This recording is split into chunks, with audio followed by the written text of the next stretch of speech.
Hello and welcome to Food Systems, a podcast from the Forum for the Future of Agriculture, where we discuss ideas that can shape a sustainable food system, from farm to fork, from policy to consumers, and everything in between. I'm your host, Robert de Graaf, and you can find us on Twitter at Forum for Ag. These episodes will be available every other week on all major podcast platforms. Before we get started, we would like to say a quick thank you to the FFA founding partners, the European Landowners Organization and Syngenta, as well as the FFA strategic partners, Cargill, the Nature Conservancy, Thought for Food, and the World Wildlife Fund. Please enjoy this episode.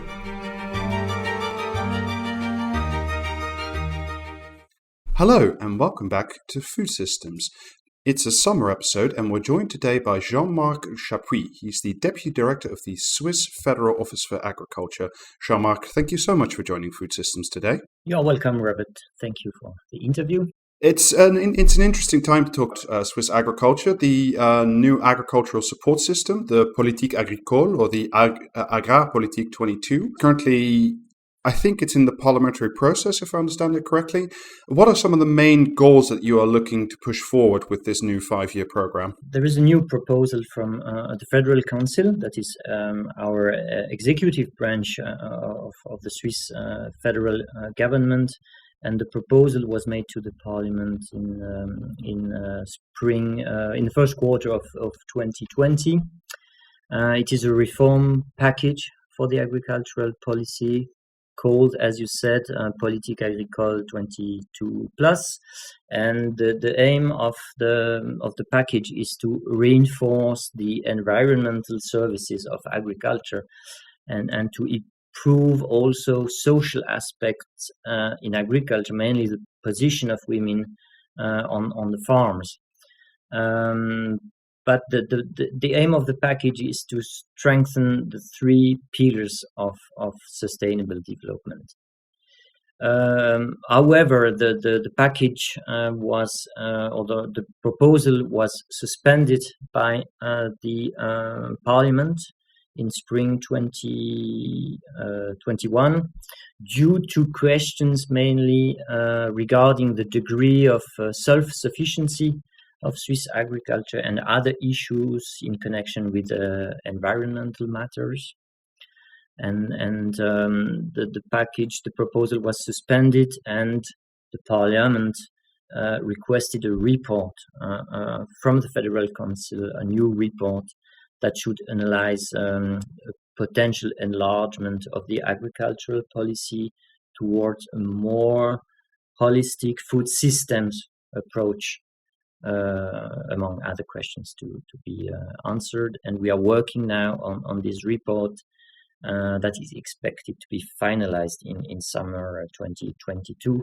The Swiss government wants to create financial incentives for pesticide-free farming. Is that, I was wondering how you define that. Is that organic farming or is that completely all chemistry free? And how have you structured in the proposal those incentives? Well, all chemistry is concerned, that is not only for organic production, and the Parliament has adopted a new package on the reduction of the risks linked to the use of pesticides, and I can give you the details.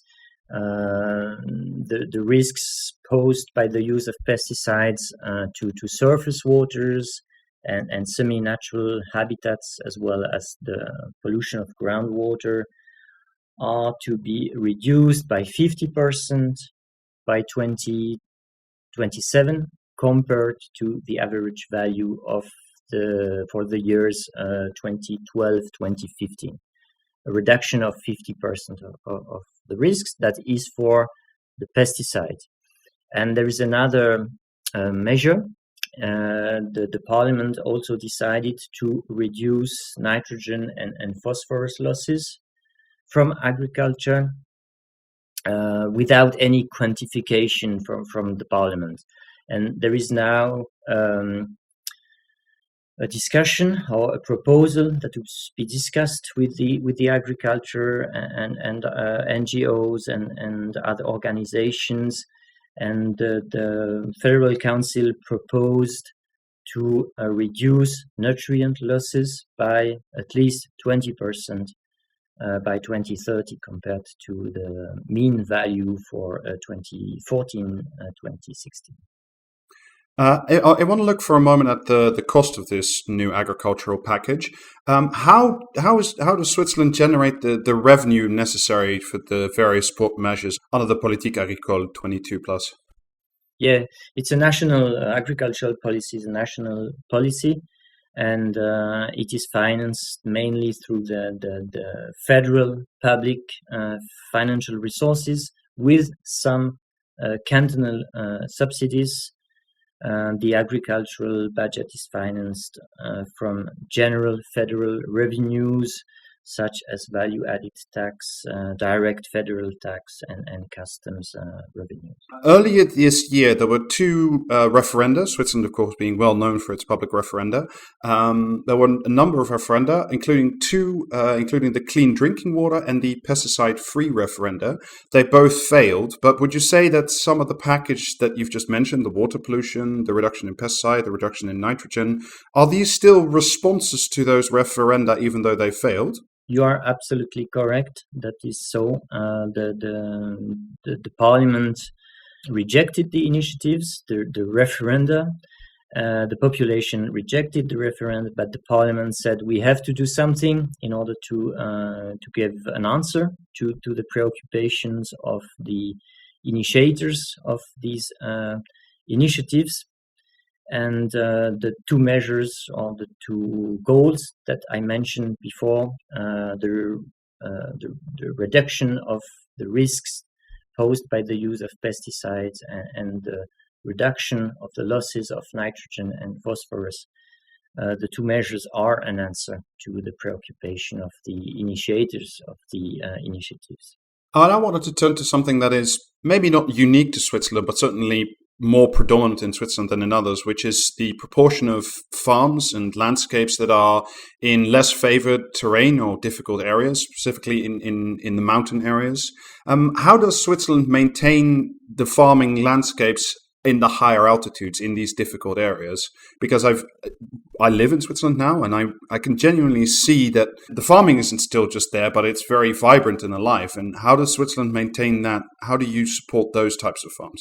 Well, I think first of all, the country's decentralized population structure is a very important topic in Switzerland in general. And the decentralized population settlement of the country is also clearly mentioned in the federal constitution as an objective of the agriculture and of the agricultural policy. And if we go to the details, the area used for agriculture is divided into a summering area, a mountain area, and a valley area in order to take account of the varying production and living conditions when applying the terms of the Agriculture Act. And the mountain area and the valley area are further subdivided into zones. And these zones are based, the division of the zones are based on the criteria of climate, traffic infrastructure, roads, and topography. And the subsidy varies according to these different zones. The public measures, they are tailored according to these different zones, and with the direct payments we can give different payments to the different zones, and this is how we manage to get and to have a living agriculture in the mountains, and also to use the summer pasture, the grazing in summer, the alpine farming that is very important in Switzerland, as I mentioned before. Can you give an example of how these subsidies are structured for, let's say, the highest altitude zones that Switzerland have? I would say that would probably be around 2,000 meters, maybe a bit higher, I would say. Yes, up to 1,500 meters, and these are areas that are used only in the summer, when we have cows going up for the summer, and they graze the grass in these areas, and we have a subsidy, for example, that are paid to the farmers in the valley if they move your cows in the summer to this alpine pasture. Turning now a bit more to current affairs, how has COVID-19 impacted the agricultural sector in Switzerland? I think we should distinguish maybe 3 phases in the crisis. In the first phase, there was a great uncertainty about the effect of these new disease, and the main objective was at that point was to assure the supply of foodstuffs to the population. This is something that we also observed in other countries, and it was not different in Switzerland. That was really at the beginning of the crisis. Shortly afterwards, the government decided a shutdown, and in this second phase, restaurants were closed, and people had to work from home, and the effect on the agricultural value chains was very important. Agricultural markets became unstable, prices went down, and the main objective in this second phase was to stabilize the markets. Switzerland introduced short-term programs to support especially the meat and the wine sector. And there were also a number of other measures which were taken, and the close cooperation between the public and the private sector was very, very important. And then came a third phase, and in this third phase, it was clear that this is a health crisis with some side effects on the agricultural sector, but not a food crisis. And the main objectives in the third phase was then to ease those side effects, like the availability of the workforce, the assurance of liquidity within the sector, or the availability of seeds, fertilizers, and pesticides. And maybe something that was important, we managed always to bring in the view of agriculture into the ongoing new designs of COVID measures by the health authorities and by the federal government. We've seen in the last couple of weeks in Europe and in the Rhine Basin in particular, we've seen a lot of flooding that's very negatively impacted a lot of agriculture. Has Switzerland had significant storm damage, or has Switzerland escaped that part of the weather, of the climate of this summer, shall we say? We had the same bad weather as other countries in Europe, but the situation is not to be compared with what happened in Germany, for example. And the crops were mainly affected by the situation, but we had no casualties or dead people, and that is nothing to be compared with Germany or with other countries. We had a lot of diseases in the crops, with a succession of rains and hot weather. A lot of diseases could develop, and it was a difficult situation for the farmers, and it was also very difficult to go into the fields with the heavy machines, with like combine harvesters, because everything was wet, and it was difficult to access and to record the wheat, for example. Let's turn now to international affairs. Since the collapse in talks about a broad framework trade deal between the European Union and Switzerland, how will agricultural trade relations between Switzerland and the European bloc continue after this failure? The relation between Switzerland and the EU are mainly based on the 1999 agricultural agreement on agriculture. It is an agreement that removes both tariff and non-tariff barriers to trade between the parties, and there is indeed a risk that trade will be affected if the agreement is not updated regularly. That's the main problem that we are facing. However, Switzerland and the EU have a common interest to safeguard their close and special relationship, and this includes the full application of all the bilateral agreements by both parties, as well as the regular update of these agreements in order to maintain the good functioning of mutual market access. And we are aware that the EU Commission is in the process of considering how the relationship between Switzerland and the EU is to continue. But I repeat, we have a common interest that the market are functioning, and we hope, of course, that we can find a solution.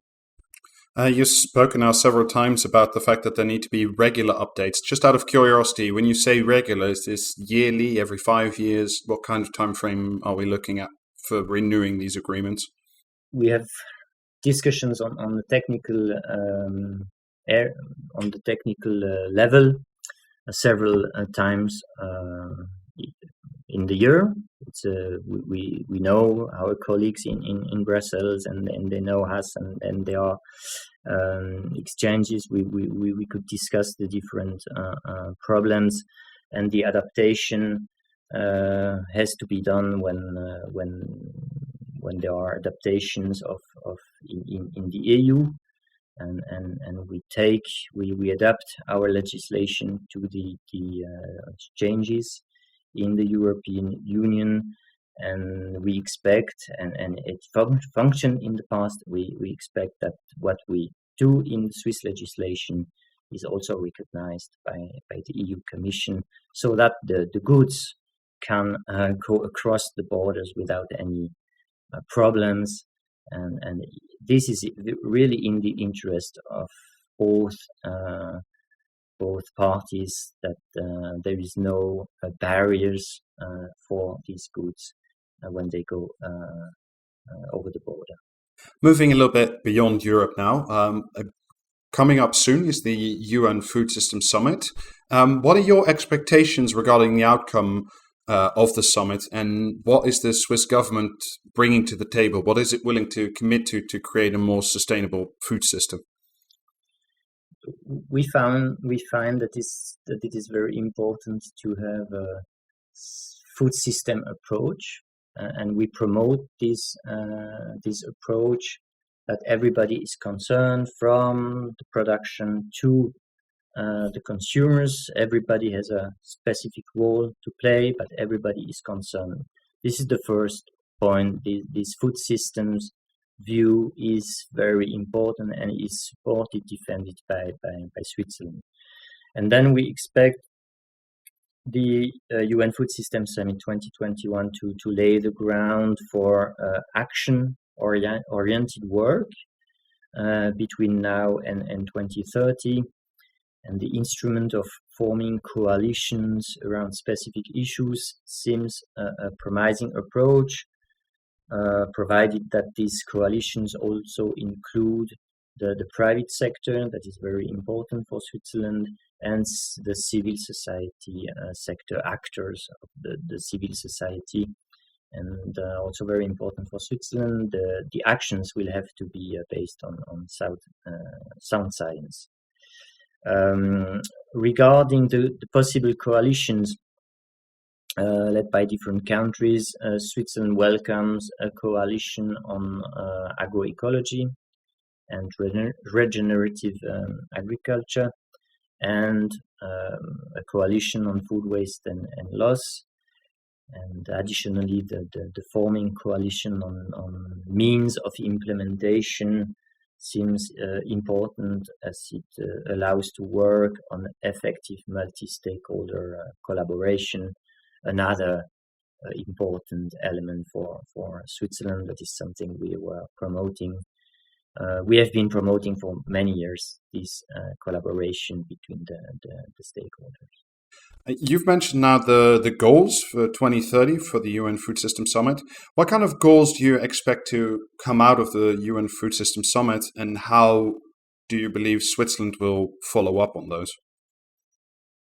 Well, in general, we expect from the summit that the stakeholders will be able to talk together. This dialogue between the different stakeholders is very important for Switzerland, because the transformation of food system goes well beyond agriculture, and therefore it will be very important to get all stakeholders concerned on board. And this means that the food system dialogues that were triggered by the UN Food System Summit process should continue. That is what we expect in general, and that is also what we want to implement in Switzerland.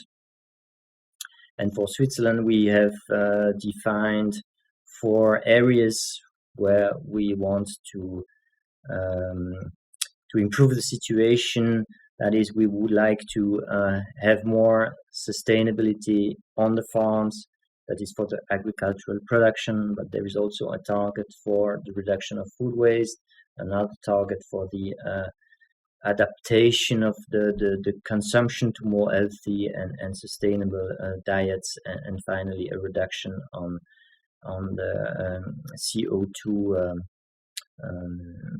gases that we also would like to reduce.